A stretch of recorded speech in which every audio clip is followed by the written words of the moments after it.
안녕하십니까. 오늘 최상위권 진입을 향한 학습 전략에 대한 내용으로 말씀을 드릴 이종화입니다. 반갑습니다. 저는 주로 부산대 중앙대에서 진로진학 상담사 과정을 출강하고 있고요. 학생들에 대한 주로 코칭을 진행하고 있습니다. 그래서 진로와 그리고 학업에 대한 내용들을 중심으로 해서 코칭을 진행하고 있습니다. 오늘 함께 하실 내용은 어떻게 하면 학습을 효과적으로 또 효율적으로 할 것인가 하는 내용을 중점적으로 말씀을 나눌 텐데요. 7월 21일자 동아일보를 보니까 코로나19로 인해서 우리 학생들의 학력이 변화가 되고 있다라는 내용으로 기사가 보도가 되었습니다. 그 중에서도 특히 학력 격차가 벌어지고 있다라고 하는 내용이었는데요. 저도 깜짝 놀랐습니다. 어떤 내용이었냐면 코로나19로 인해서 한 교실에서 학교 현장에서 학력 격차가 매우 심각하게 벌어지고 있다라는 내용인데요. 이 내용은 7월 14일부터 18일까지 해서 한국교원단체 총연합회에 소속되어 있는 초등학교, 중학교, 고등학교 교사 1933명을 대상으로 해서 설문조사한 내용인데요. 학력 격차가 굉장히 심각한 편이다라고 하는 답변이 60.4%, 매우 심각하다 20%, 결국 심각하다 이상 80.4% 이상이 그러니까 선생님들 중에 우리나라 학교 현장의 일선 교사, 선생님 10명 중에 10분 중에 8분 이상이 학력 격차가 매우 심각하게 벌어지고 있다라고 지금 답하고 계신 상황인데요. 실제로 내용을 보니까 어떠한 현상이 일어나고 있냐면 2020학년도 수능하고 올해 6월 달에 고등학교의 경우 모의평가를 봤는데요. 수능 영어 등급하고 그 다음에 모의고사 평가하고 보니까 5등급 이하의 그 비율을 봤을 때 수능 36%에 해당되는데 실제로 6월달 모의고사 평가에는 46.5% 거의 50%에 육박하는 학생들이 학력이 사실은 5등급 이하. 그래서 수능에 비해서도 한 15, 16% 정도가 더 늘어나고 있는 상황이고요. 영어뿐만 아니라 수학도 마찬가지네요. 하위권의 학생들이 비율이 45% 거의 절반 정도로 늘어나고 있는데요. 이렇게 학력 격차가 벌어지고 있는 이유, 어떤 이유입니까? 라고 물어봤더니 학생하고 교사 간의 피드백이 어렵기 때문에. 왜? 코로나19로 인해서 온라인 수업을 했잖아요. 그러니까 실제로 선생님과 학생 간의 소통이 잘 안 된다. 그게 바로 70% 이상. 그 다음에 두 번째 이유가 사교육의 격차가 더욱더 벌어졌다라는 내용인데요. 60%, 10분 중에 6분 정도가 이렇게 대답을 했는데 저는 그 부분보다 더 제 눈을 딱 사로잡았던 부분들이 있었어요. 어떤 것이었냐면 바로 10분 중에 10분 중에 한두 분 정도의 선생님들이 이렇게 대답을 했어요. 규칙적인 생활관리가 불가능하다라는 대목이었습니다. 굉장히 의미 있는 부분이 아닐까라는 생각이 드는데요. 실제로 우리 부모님들 수능을 예를 들어서 수능 응시 인원을 봤을 때 50만 명이 실제로 55만에서 55만 명의 수능 응시생들이 있는데요. 이 부모님들의 수능 응시생들의 부모님들의 바람이 무엇일까요? 상위 1% 안에 드는 것. 그래서 실제로 실전에서 성적이 잘 나오려면 결국은 이 내용은 공부한 그 노력도에 비례해서 혹은 노력도보다 더 효율적으로 더 잘 나오려면 어떻게 공부하면 좋을까? 바로 첫 번째가 시키지 않아도 공부해야 된다는 거죠. 알아서 척척하면 얼마나 좋을까요? 자기 스스로 하면 이보다 더 행복한 것이 없겠죠. 결국 키워드는 바로 자기주도적인 거죠. 그래서 자기주도 학습의 좋은 점이라고 하는 것은 부모님들 다 알고 계시죠? 우리 학생들도 다 알고 계실 거예요.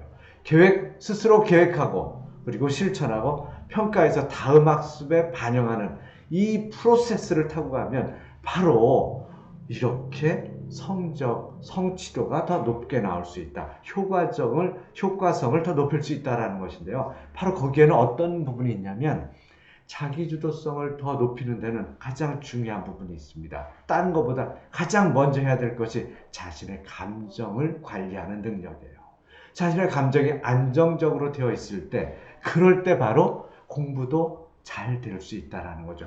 효과적으로 집중할 수 있다는 거죠. 효과적으로 집중할 때, 그럴 때 스트레스도 지수도 관리할 수 있고 낮아질 수도 있고요.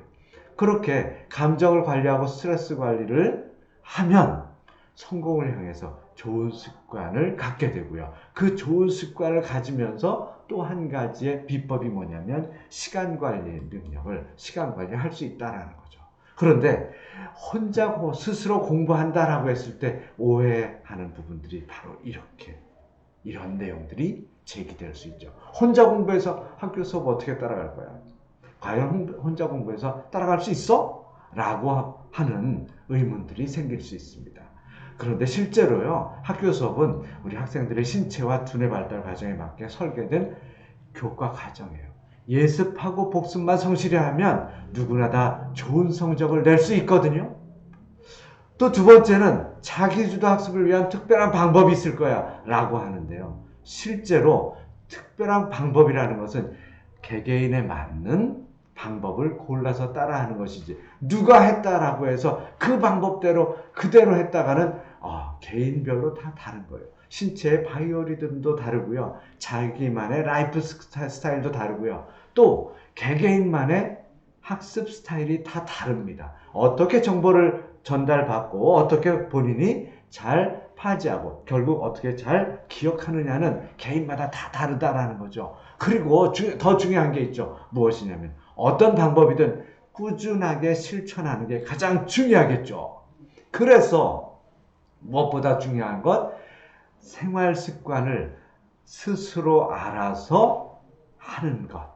바로 그것이 자기주도적인 생활 습관을 형성해 가는 것인데요. 사실은 자기주도적인 생활 습관을 가졌을 때 공부도 따라서 자기주도적으로 스스로 할 수 있다는 거죠. 대표적인 것이 잠자는 시간, 그리고 일어나는 시간, 그리고 필요한 물건들, 필요한 부분들을 다 스스로 챙기는 것들인데요. 실제로 이러한 부분들은 초등학교 때부터 시작해서 중학교, 고등학교, 대학 그 이상 올라갈수록, 학년이 올라갈수록 빛을 발한다라는 거죠.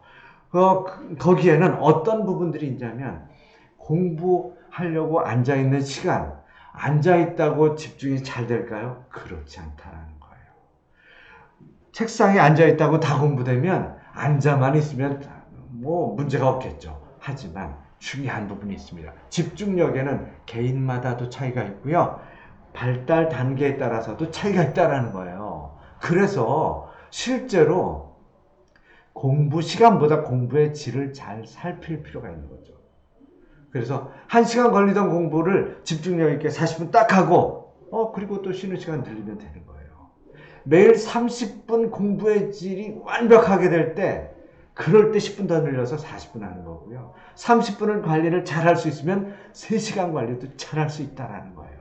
그래서 개인마다 전부 공부할 수 있는 집중력이 다르기 때문에, 그리고 처음 집중력의 시간이 차츰차츰 처음에는 적게, 그 다음에 조금 더 늘리고 해서 집중력의 시간, 집중할 수 있는 시간을 점차 늘려갈 수 있는 거예요. 그래서 초등학생은요 20분에서 40분, 그래서 수업 시간도 40분이잖아요. 중학생은요, 중1은 사실은 학교 수업 시간은 45분이지만 개인으로 보면 중학교 1학년 정도 되면 50분, 중학교 2학년은 70분, 중3 정도 되면 1시간 30분, 90분 정도 스스로 딱 공부할 때 그 시간 딱 집중하고 그 다음에 좀 쉬었다가 또 그 시간 집중하고 그 다음에 쉬었다가 이렇게 가야 된다는 거예요.